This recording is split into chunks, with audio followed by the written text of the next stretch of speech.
राज्य में महानगर पालिका चुनाव की हलचल तेज हो गई है। सर्वोच्च न्यायालय के आदेश के बाद राज्य चुनाव आयोग ने नगर विकास विभाग को चुनाव प्रक्रिया शुरू करने का निर्देश दिया है।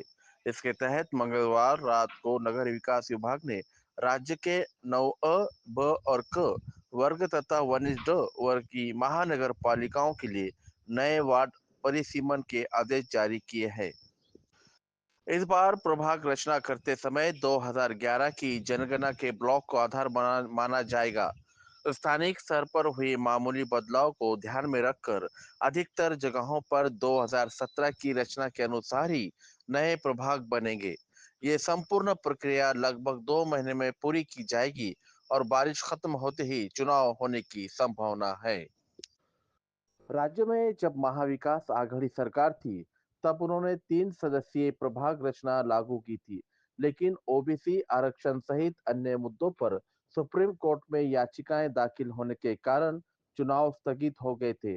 अब सर्वोच्च न्यायालय ने स्थगन हटाते हुए 4 महीनों के भीतर चुनाव कराने का आदेश दिए हैं। प्रभाग रचना के नए मापदंड दिए तय किए गए हैं।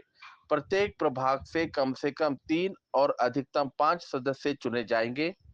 रचना संबंधित शहर की जनसंख्या के आधार पर ही की जाएगी। ओबीसी और महिलाओं को आरक्षण चक्रानुसार दिया जाएगा। अनुसूचित जाति और जनजातियों का आरक्षण घटती जनसंख्या के अनुसार तय किया जाएगा। प्रभाग रचना के लिए एक गणितीय फार्मूला इस्तेमाल किया जाएगा। कुल जनसंख्या भागिले कुल सदस्य संख्या गुणिले प्रभाग में सदस्य संख्या। हर प्रभाग की जनसंख्या औसतन 10% के भीतर होनी चाहिए। इससे ज्यादा फर्क होने के कारण स्पष्ट करना होगा। प्रभाग सीमांकन में भौगोलिक एकरूपता को प्राथमिकता दी जाएगी। सड़कों, नदियों, रेलवे लाइनों और प्राकृतिक सीमाओं को ध्यान में रखकर वार्ड की सीमाएं तय की जाएगी। कोई भी इमारत 2 प्रभागों में नहीं बांटेगी। प्रभाग रचना के प्रारूप नक्शे गूगल अर्थ पर तैयार किए जाएंगे, जिनमें हर प्रभाग की जनसंख्या, सीमाएं और गिनती समूह स्पष्ट रूप से दर्शाए जाएंगे। इस प्रक्रिया में गोपनीयता का विशेष ध्यान रखा जाएगा। गोपनीयता भंग करने वाले अधिकारियों के खिलाफ अनुशासनात्मक कार्रवाई की जाएगी।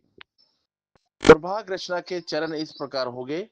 प्रारूप तैयार कर राज्य चुनाव आयोग को भेजेगा महानगर महापालिका आयुक्त। प्रारूप को मंजूरी देगा राज्य चुनाव आयोग। प्रारूप प्रकाशित करना महानगर पालिका आयुक्त। आपत्तियों का वो सुझाव आमंत्रित करना अधिकृत अधिकारी। अंतिम प्रस्ताव चुनाव आयोग को भेजना अधिकृत अधिकारी। अंतिम रचना को मंजूरी देना चुनाव आयोग। अंतिम रचना घोषित करना महापालिका आयुक्त। इस पूरी प्रक्रिया के बाद दिवाली के बाद महापालिका चुनाव होने की पूरी संभावना है।